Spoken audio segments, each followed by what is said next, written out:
If you want massive improvement on the drums, study the drumming greats. This is part 2 of a deep dive into Porcupine Tree's Shallow with Gavin Harridan on drums. If you're looking to learn the grooves in the first half of the song, hit the link above. But if you're in for the thrill ride of Gavin's cross-time signature madness that he unleashes in this half of the song, let's go do that right now.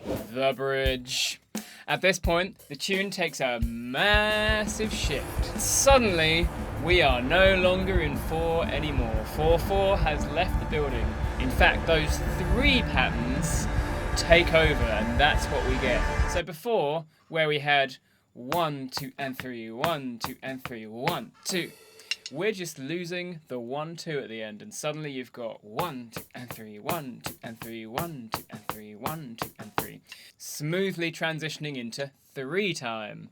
And if you want to get really fancy about it, it's like Gavin's developing a theme here.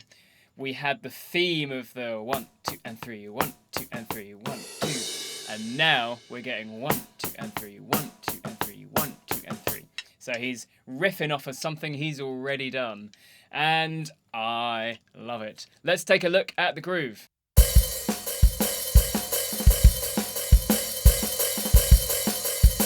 Let's go granular. We've got that consistent pulse on the hi-hats again. Now let's add in the snare. 1, 2, and 3. 1, 2, and 3. 1, 2, and 3. 1, 2, and 3. 1, 2, and 3. 1, 2, and 3. So it has this little rest on the first beat of the pattern.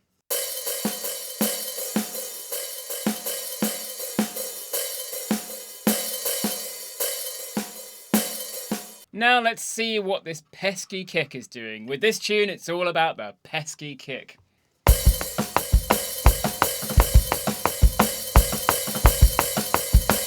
Let's break it down and go slow. First half. 1 and 2 and 3 and 1. 1 and 2 and 3 and 1. So we have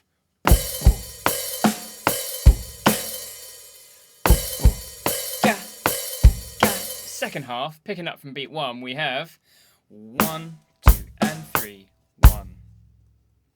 1, 2, and 3, 1. Putting that all together, we would have 1 and 2 and 3 and 1, 2 and 3, 1 and 2 and 3 and 1, 2 and 3.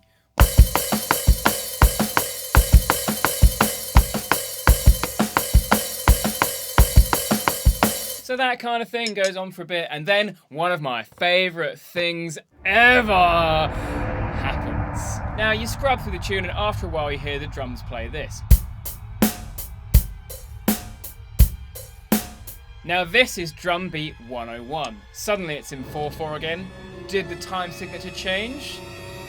Debatable.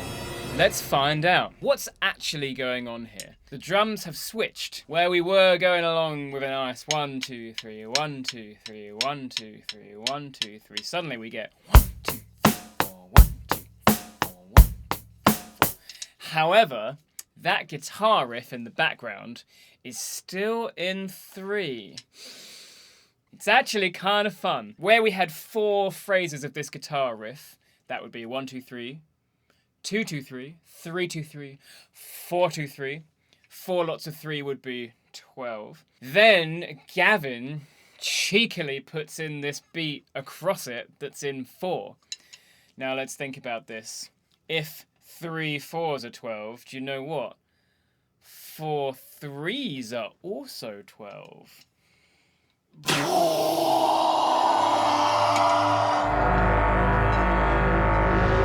Let's look at this more practically. So here's what's happening. The rest of the band is still going 1, 2, 3, 1, 2, 3, 1, 2, 3, 1, 2, 3. Then Gavin comes along and does this. 1, 2, 3, 1, 2, 3, 1, 2, 3, 1, 2, 3, 1, 2, 3, 1, 2, 3, 1, 2, 3, 1, 2, 3. You see how they seem to kind of sync up? It's almost like the count is arbitrary. It's merely a tool that you and I use to figure out where things are. Actually, once you can then play the music, it becomes part of you. So if the maths and the counting is not really your jam, stick with it until it becomes intuitive. So what's the answer? You can play 3 lots of 4, or you can play 4 lots of 3. The band plays 4 lots of 3. 1, 2, 3, 4. Gavin plays 3 lots of 4. 1, 2, 3, 4, 2, 2, 3, 4, 3, 2, 3, 4. Both of those add up to 12. 1, 2, 3, 4, 5, 6, 7, 8, 9, 10, 11, 12. 1, 2, 3, 4, 5, 6, 7, 8, 9, 10, 11, 12. And that is why they fit together. Obnoxious counting aside, you get to rock out for 6 bars rather than 8. And it really is just... So have fun with it. Then, of course, Gavin switches back into that 3 time and joins the rest of the band. But it's a delicious moment because it just sounds so fat. So there you have it. Is it 3 bars of 4 or 4 bars of 3? Up to you, really. All that hilarious complexity aside, you just play this. It's all about how long you play that for. Why is all this complexity in my life? Who am I anymore? Maybe that's where you're at. So let's get back to it. After all of that 3-4-4-4 weirdness crossover, you're moving right back into 3-4 time. And it's basically the same as before, just more fills, more flamboyancy. Give it more of your moreness.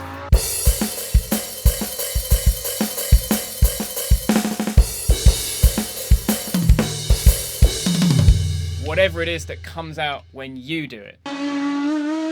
Then, if we're counting those phrases of 4, you have a dead stop on bar 4. So you'd have... Let's count that. 1, 2, 3, 2, 2, 3, 3, 2, 3, 4. Then you're straight back into the chorus after that stop. 1, 2, 3, 2, 2, 3, 3, 2, 3, 4, 2, 3, chorus. Before we get to the next section, I've something else you might enjoy. If you're looking to play better fills and find new and interesting grooves to learn, there's a secret sauce. It's limb independence, but it's notoriously hard to learn. Technique without limb independence makes you a boring drummer. Sad, but true. The solution? A fun method to work on your limb independence. It's Brain Gym for drummers. I've a download for you that gives you one simple foundational concept, a clear roadmap to improve, and exercises ranging from beginner to hilariously challenging. All of that is wrapped into a PDF for you. The link to download is in the description below. And have fun rewiring your brain. So we have the chorus pretty much as before, just more of your moreness. Then another of my favourite things ever happens. Filthy double time breakdown. It's time to rock out. If you listen to the tune, the riff stays the same, but the guitars are rioting with it and the drums go all thrashy.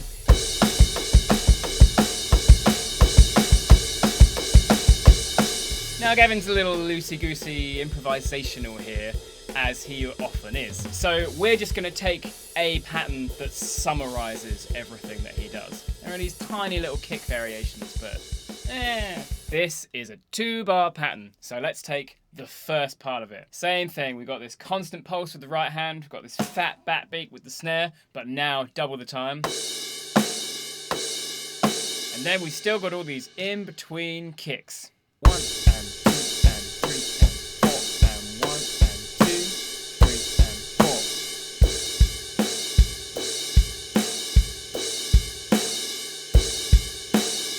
4. Now moving on to the second part of the chorus. Again, the overall rhythm remaining the same, but we have double timed it, which means the kit part is quite different. 1 and 2 and 3, 4. That's your first section. 1 and 2 and 3, 4. Now let's add the rest. 1 and 2 and 3, 4 and 1 and 2 and 3, 4. All of that part. 1 and 2 and 3, 4 and 1 and 2 and 3, 4. 1 and 2 and 3, 4 and 1 and 2 and 3, 4. Let's put all of that together. 1 and 2 and 3 and 4 and 1 and 2, 3 and 4. 1 and 2 and 3, 4 and 1 and 2 and 3, 4. And of of course, Gavin being Gavin, towards the end we do have some fills that pick out the accents. So we still have that 1, 2, and 3, 1, 2, and 3, 1, 2, or that 1, 2, 3, 1, 2, 3, 1, 2, 3, 1, 2, 3 pattern that comes out in the same place. So we have fills along these lines. Now this kind of one is pretty fun. Accent every pattern with the kick. So we've got the 1, 2, 3, 1, 2, 3, 1, 2, 3, 1, 2, 3, 1, 2. 1, 2, 3, 1, 2, 3, 1, 2, 3, 1, 2, 3, 1, 2. And then every 3 is some kind of flam somewhere. Great fun. Let's just slow that down. 1, 2, 3, 1, 2, 1, 2, 1,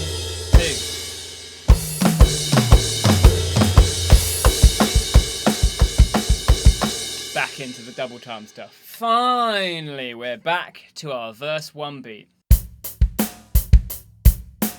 My, what an odyssey it's been. Who'd have thought someone could pack so many drums into 4 minutes of music? The only thing to watch for here is the end, where you have this dead stop.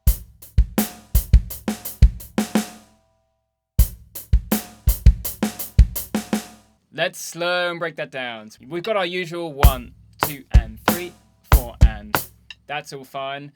Now let's check out this dead stop. 1 and 2 and 3, hat, snare, hat, kick, hat, snare, snare. The whole thing. And counting 1, 2, and 3, 4, and 1, and 2, and 3, and 4. Just like that. And then you've finally done the song. Oh, and now your brain can explode.